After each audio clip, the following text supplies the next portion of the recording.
fun. What's up, guys? This is Travis once again. It is time to go see the Forerunner. It is time to see them practice. It's time to see them rock. Let's go!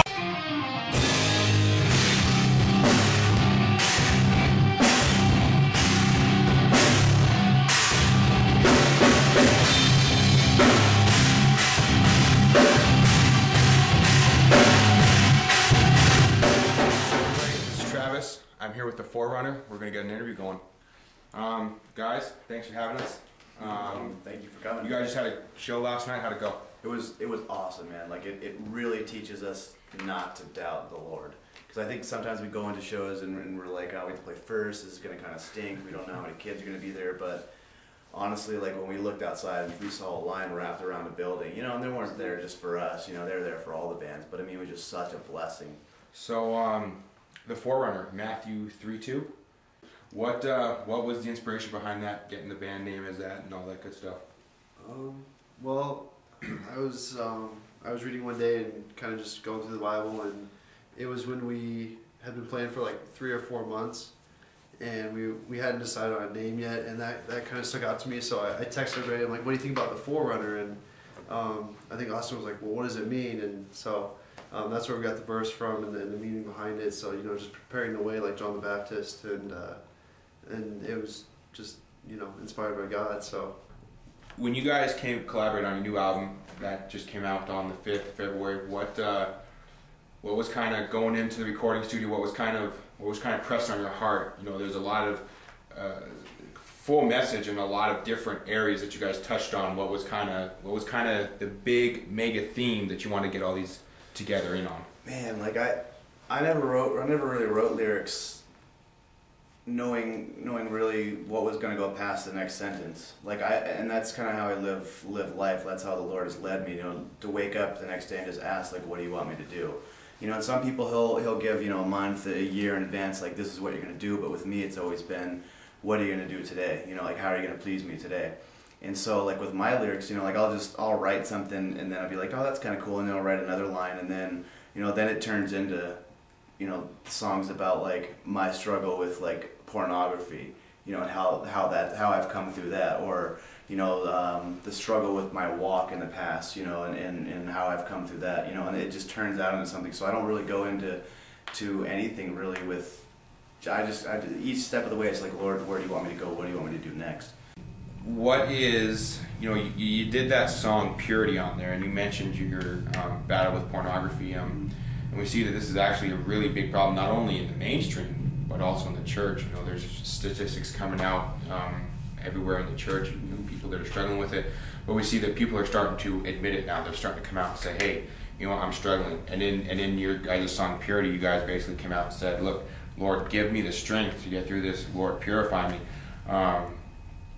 What was it for you to write that and for you guys to kind of collaborate on that? I mean, it's not just him writing it. You guys, you know, you guys are all standing up there. Look, there's a big problem. You know, what's kind of the mind thought as you guys are going through? It could be about anything. You know, like, I mean, whatever we're struggling with, and we all struggle, you know, hardcore. None of us are even close to perfect, but we just want God to come and just, you know, break the bondage, break the chains. Anything that's holding us back from a deeper, you know, truer relationship with Him is what we're crying out for.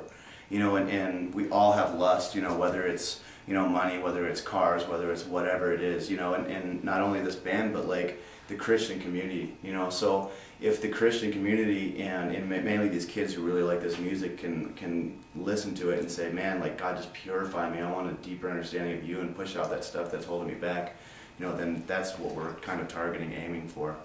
On Our God is Awesome, you guys did something that I personally had never ever heard done before on a hardcore album, and that's take basically a song and really make it yours, but then still bringing it back into another song that has touched so many lives and has really brought tears to people's eyes. I mean, where was the mindset? What was the, I mean, even in a lot of the music too, the music, it matched and then went on its own mindset. I mean, how was that for you guys getting that going?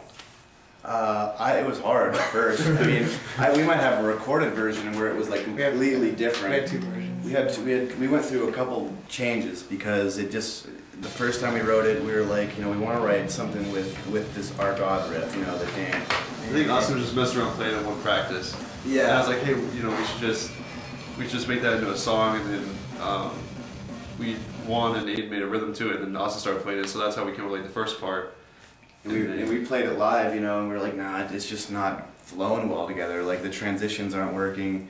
So we're like, we're gonna go back and work on it a little more. And I think, did you? I can't remember. Was it Dylan that wrote the finished product, or did you come in and help write? I mean, Yeah. like, So that was like Aiden's first show with us. Yeah, it was a complete, like, pretty much different song from what they started with. But then, like, me and Juan worked, like he said, we worked on the rhythms and stuff, and Austin worked on the leads, and like, it just pretty much all came together. So, where do you guys see yourself, or what do you see as the major mission?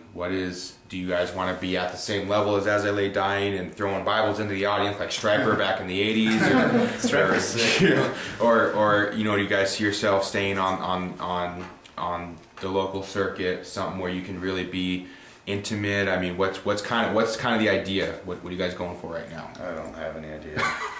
I don't know. I'm old and hurt and tired, but like, But no vocalist. So like, I like I said, I'll wake up tomorrow, and if God wants us to go tour in Australia, then that would be cool. If He wants us to play a show at a house tomorrow, then that's cool. I don't care. Like I care just whatever the Lord wants to do. Like that's my only focus. Wherever God takes us. Wherever God takes us is like whatever He wants us to do. It really is, and like bands will say that, and then like after a while they stop writing like Christ-based lyrics, or like they'll just stop caring and start living like the world. But I think that one thing that's really set in us is if we ever start to, like if it's ever about anything besides Christ, we just pray for conviction, and like we need to hold each other accountable just straight up, because we're not going to be one of those bands that just use Christ as a gimmick, because we're going to be out there preaching the gospel, and we're going to be actually intimate with these people, like you said, like talking to them and sharing our testimonies. And I think that that's one thing that's dead solid in our band that we're going to be doing no matter what. One thing I do want to touch on, and something that's not also very common, is you guys hand out free Bibles. I mean, where is that coming from? Where is the idea behind that? What is that for? I mean, I guess that's what we should be doing. You know, like that's the purpose. You know, like to tell people about Christ. You know, give your testimony, and then say, you know, here's a Bible. You know, and it's cool because, you know, Jake's mom donated a ton of Bibles. You know, like the little pocket Bibles. You know, and it's helped out so much. And kids will just come up and, you know, grab them, and you'd think you'd see them on the ground afterwards. You know, but like I've only seen a couple on the ground. I didn't stay for the whole show last night, so I don't know. But like the way I see it is like we're gonna be at the show for like 4 hours, and we only have about 1 hour that people are gonna be around us and that we're gonna be on stage. And so we need to be out there like talking to more people and like being intimate with more people, like you said, and then at the end hand them a Bible, because we're not gonna always be there. I mean, we can be on Facebook and email, like we do talk to people like that. But if we're really gonna help them, we need to be giving them the tools that they can use to help themselves, and like, you know, just telling them about Christ as well. If you guys want to check them out, go to facebook.com/theforerunnerlv. Start talking. Hello. Talking, testing to the camera. Blah, blah, blah. I don't know what to